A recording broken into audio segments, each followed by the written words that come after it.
السلام عليكم ورحمة الله وبركاته.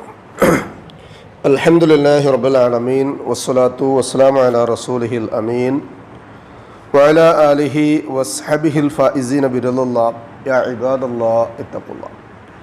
وعن أبي ذر رضي الله عنه عن النبي صلى الله عليه وسلم فيما يرويه عن ربه عز وجل يا عبادي كلكم جائعون ഇല്ലാമൻ അത്അംതുഹു റവാഹു മുസ്ലിം. സഹോദരങ്ങളെ, അള്ളാഹുവിനെ സൂക്ഷിക്കണമെന്ന് എന്നെയും നിങ്ങളെയും സഗൗരവം ഓർമ്മപ്പെടുത്തുകയാണ്. അള്ളാഹു നമ്മെ മുത്തഖീങ്ങളിൽ ഉൾപ്പെടുത്തി അനുഗ്രഹിക്കട്ടെ. ആമീൻ.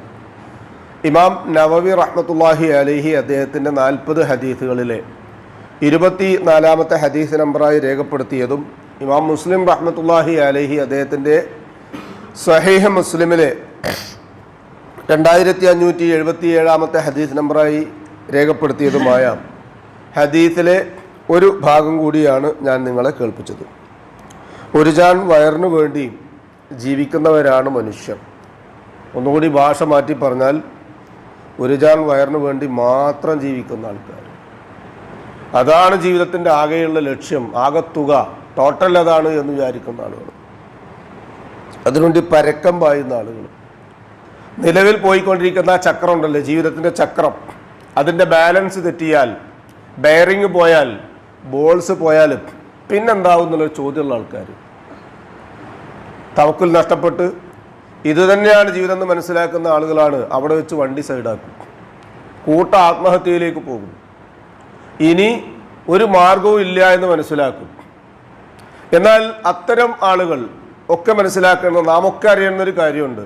അല്ലാഹു സുബ്ഹാനഹു വ തആല പരിശുദ്ധ ഖുർആനിലെ 11ാമത്തെ സൂറത്ത് ഹൂദിലെ 6ാമത്തെ ആയത്തിലൂടെ വ്യക്തമാക്കുകയാണ്, വമാ മിൻ ദാബത്തിൻ ഫിൽ അർള്, ഭൂമിയിൽ ഒരു ജീവിയും ഇല്ല.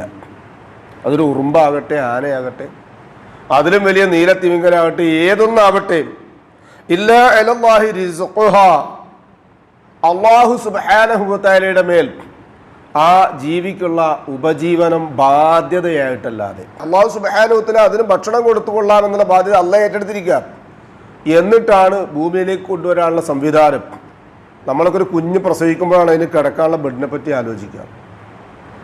അതുപോലെ തന്നെ ഒരു 3-4 ദിവസം കഴിഞ്ഞിട്ട് ആ സ്ത്രീക്ക് മുലപ്പാലില്ല എന്ന് കാണുമ്പോഴാണ് ഒരു മുലക്കുപ്പി തരിക, പാൽക്കുപ്പി തരിക. എന്നാൽ റബ്ബ് സുബ്ഹാനഹു വ തആല അത് ഈ ഭൂമിയിലേക്ക് വരുന്നതിന് മുമ്പേ അതിനുള്ള എല്ലാ പ്ലാറ്റ്ഫോമും ക്ലിയർ ആക്കി വെച്ചിട്ടുണ്ട്. വയഅലമു, അവൻ അറിയുന്നുണ്ട്, മുസ്തഖറഹാ വ മുസ്തഅദഹാ ഇല്ലാ ഫീ കിതാബി കുല്ലും ഫീ കിതാബി മുബീൻ. അത് ഒരു ഉറുമ്പ് അതിൻ്റെ മാതാവിൽ നിന്ന്, പിതാവിൽ നിന്നൊക്കെ ജന്മമെടുത്തതിന് ശേഷം ആ ഉറുമ്പിൻ്റെ കുഞ്ഞ് എത്ര ഉണ്ടാവുക? ആ കുഞ്ഞ് വളർന്നു വലുതായിട്ട് ഒരു അരിമണി, അതിൻ്റെ 10 ഇരട്ടി വലുപ്പമുള്ള അരിമണി താങ്ങി പിടിച്ചു പോയി എത്ര ദൂരം സഞ്ചരിക്കണം? എന്നിട്ട് ഏത് പാറയുടെ, ഏത് പരത്തറയുടെ വീടിൻ്റെ അടിത്തറയിൽ എവിടെ കൊണ്ടുപോയി സൂക്ഷിച്ചു വെക്കണമെന്ന് അല്ലാഹു സുബ്ഹാനഹു വ തആല അതിന് ദിവ്യബോധന നൽകിയിട്ടുണ്ട്. അത് അല്ലാഹുക്ക് അറിയാം. അതിൻ്റെ താവളവും സൂക്ഷിപ്പും അല്ലാഹുവിനറിയാം. എന്നാലും മനുഷ്യൻ ടെൻഷൻ അടിക്കുകയാണ്. പടച്ചവനോട് ചോദിച്ചുകൊണ്ടിരിക്കണം, അത് വേറൊരു വിഷയം. നമ്മളൊക്കെ ചോദിക്കാറുണ്ട്. ചോദിക്കലല്ല, യാചിക്കലാണ്, ആവശ്യപ്പെടാറാണ്. എപ്പോൾ? നിസ്കാരത്തിൽ തന്നെ. നിസ്കാരത്തിലെ ദുആ എന്ന് പറഞ്ഞാൽ അതത്ര ഗാംഭീര്യമുള്ളതാണ് എന്ന് മനസ്സിലാക്കുന്നത്. യാന്ത്രികമായിട്ട് ഫാനിട്ടാൽ കറങ്ങുന്നു എന്ന പോലെ തക്ബീറത്തുൽ ഇഹ്റാം കെട്ടിയാൽ സലാം വീടുന്നവരെ എന്തൊക്കെയാണോ ചെയ്തിരുന്നത് അതൊക്കെ തന്നെ ചെയ്യുന്നു. അതിൻ്റെ ഇടയിൽ 2 സുജൂദുകൾക്കിടയിൽ ഇങ്ങനെ ഇരിക്കുമ്പോൾ നമ്മൾ അല്ലാഹുവോട് ദുആ ചെയ്യുന്ന ഒരു ദുആയുടെ ഒരു പദപ്രയോഗത്തിൽ അതുണ്ട്, വർസുഖ്നി, അല്ലാഹുവേ എനിക്ക് ഉപജീവനം നൽകണം. എനിക്ക് കിട്ടിയാലോ കാക്കക്ക് കിട്ടിയതുപോലെയാ, പ്രാവിന് കിട്ടിയതുപോലെയാ, അത് എൻ്റെ മക്കൾക്കുണ്ടാവും, എൻ്റെ ഭാര്യയ്ക്കുണ്ടാവും, എൻ്റെ കുടുംബത്തിനുണ്ടാവും. അപ്പം എൻ്റെ ഒരു ചാൻ വയറ് മാത്രമല്ല പ്രശ്നം, അതുമായി ബന്ധപ്പെടുന്ന മുഴുവൻ കാര്യങ്ങളും അല്ലാഹു സുബ്ഹാനഹു വ തആല നിർവഹിച്ചു തരുന്നുണ്ട് എന്ന ഒരു യഥാർത്ഥ ശുഭാപ്തി വിശ്വാസത്തിൽ എത്തുമ്പോഴാണ് യഥാർത്ഥത്തിൽ ഇബാദത്ത് നിർവഹിക്കാൻ കഴിയും. മനസ്സമാധാനത്തോടു കൂടി. വയറ് വിശക്കുമ്പോൾ വേദാന്തം ഓതിയിട്ട് കാര്യമില്ല നമ്മൾ പറയാറില്ലേ? നോക്കി, പരിശുദ്ധ ഖുർആനിലെ ചെറിയ സൂറത്താണല്ലോ സൂറത്തുൽ ഖുറൈശ്. ഈലാഫി ഖുറൈശ് ഈലാഫിഹിം റിഹ്ലത ശിതാഇ വസ്വൈഫ് ഫൽയഅ്ബുദൂ റബ്ബ ഹാദൽ ബൈത്ത്. ഹജ്ജ് ഉംറയൊക്കെ ചെയ്യാൻ പോകുമ്പോൾ കഅബയുടെ അടുക്കലൊക്കെ സീറ്റ് കിട്ടിക്കഴിഞ്ഞാൽ ആൾക്കാരൊക്കെ നിസ്കരിക്കുമ്പോൾ അതിലേക്ക് നോക്കിയിട്ടല്ല, മറിച്ച് അതിന്റെ ഉടമസ്ഥനായ റബ്ബിന് വേണ്ടിയാണ് ഇബാദത്ത് ചെയ്യുന്നത്. അള്ളാഹ് അങ്ങനെ തന്നെ പറഞ്ഞത് ഫൽയഅ്ബുദു റബ്ബ ഹാദൽ ബൈത്ത്. എന്നിട്ട് 2 നിബന്ധന വെച്ചു. അല്ലദീ അത്അമഹും മിൻ ജുഇൻ വആമനഹും മിൻ ഖൗഫ്. ഉപജീവനം, വിശപ്പിന് ഭക്ഷണം നൽകിയ, നിർഭയത്വം നൽകിയ റബ്ബിന് വേണ്ടി ഇബാദത്ത് ചെയ്യാൻ. അപ്പൊ ആ വിശപ്പ് വലിയ വികാരമാണ്. ആ വിശപ്പ് മനുഷ്യനെ അങ്ങേയറ്റം പ്രയാസപ്പെടുത്തും. അത് നിറഞ്ഞാൽ അൽഹംദുലില്ലാ എന്ന് പറയുന്നത് എന്തുകൊണ്ടാണ് അറിയോ?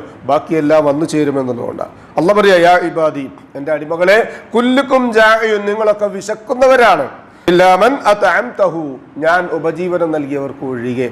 അതുകൊണ്ട് നിങ്ങൾ എന്നോട് ഉപജീവനം ചോദിക്കുവീൻ, ഞാൻ നിങ്ങൾക്ക് ഉപജീവന മാർഗം നൽകാം. അപ്പോൾ നമ്മൾ അത്തഹിയാത്തിൽ 2 സുജൂദുകൾക്കിടയിൽ ഇങ്ങനെ പോയി ഇരിക്കുമ്പോൾ ഇതിങ്ങനെ ശരിയായ നമ്മുടെ ഓർമ്മ നമ്മുടെ മനസ്സിൽ വരണം. എന്ത്? വർസുഖനി എന്ന് പറയുമ്പോൾ പ്രവിശാലമായ ഉപജീവനത്തിന് വേണ്ടിയാണ് അള്ളാഹുവെ ഞാൻ ചോദിക്കുന്നത്. കേവലം ഒരു ജാൻ വയറ് നിറയ്ക്കാൻ വേണ്ടിയല്ല, അതുമായി ബന്ധപ്പെട്ടതൊക്കെ അതിനാൽ വന്നു ചേരണം എന്നുള്ളതുകൊണ്ട് അള്ളാഹു സുബ്ഹാനഹു വ തആല അവൻ്റെ പക്കൽ നിന്ന് കിട്ടുന്ന നിഅ്മത്തുകൾ സ്വീകരിക്കുവാനും അതിന് നന്ദി കാണിക്കാനുമുള്ള തൗഫീഖ് നമുക്ക് ഏവർക്കും നൽകി അനുഗ്രഹിക്കട്ടെ. മനുഷ്യ സഹജമായി വന്നു പോകുന്ന എല്ലാ വീഴ്ചയും അബദ്ധങ്ങളും അള്ളാഹു വിട്ടുപുറത്ത് മാപ്പാക്കി തന്ന് നമ്മെ അനുഗ്രഹിക്കട്ടെ. അവൻ്റെ ഇഷ്ടദാസന്മാരിൽ ഉൾപ്പെടുത്തി നമ്മെ അനുഗ്രഹിക്കട്ടെ. നമ്മിൽ നിന്നും മരണപ്പെട്ടു പോയവർക്ക് അള്ളാഹു സുബ്ഹാനഹു വ തആല അവരുടെ ജീവിതത്തിൽ കഴിഞ്ഞുപോയ തെറ്റുകുറ്റങ്ങൾ പുറത്തു മാപ്പാക്കി മഗ്ഫിറത്തും മർഹമത്തും നൽകി അനുഗ്രഹിക്കട്ടെ. അവരുടെ ബർസഖിയായ ജീവിതം അള്ളാഹു റാഹത്താക്കി കൊടുക്കട്ടെ. ജീവിച്ചിരിക്കുന്നവരിൽ പ്രായാധിക്യമുള്ള ആളുകളുടെ പ്രയാസങ്ങൾ അള്ളാഹു ലഘൂകരിച്ചു കൊടുക്കട്ടെ. രോഗങ്ങൾക്ക് അള്ളാഹു സുബ്ഹാനഹു വ തആല ശിഫാ നൽകി അനുഗ്രഹിക്കട്ടെ. ആഫിയത്തും ദീർഘായുസ് നൽകി അനുഗ്രഹിക്കട്ടെ.